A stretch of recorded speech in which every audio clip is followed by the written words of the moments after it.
闇の正義の名のもとに、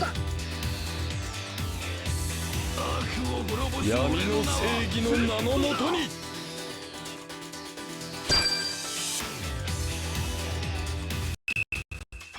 海賊の王者は一人で十分だ。六の生意気ね。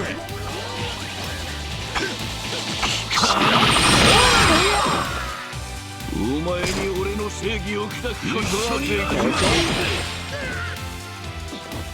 生意気ね。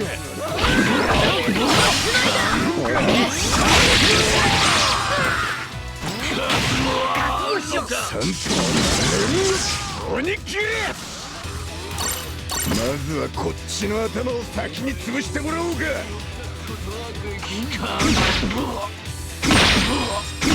俺もこれでどうだ。これでどうだ。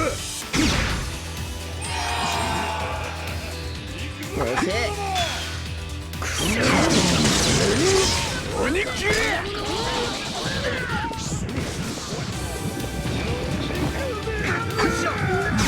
見るしかねえな。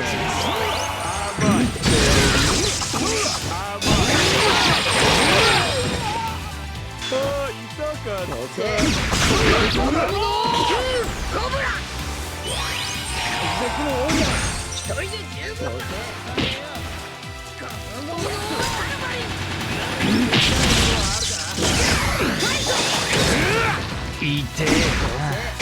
逃がさねえ。おっと、まったくここでもまた。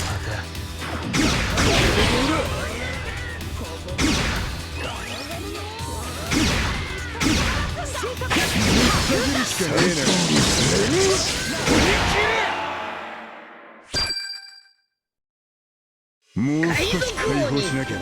俺はなる。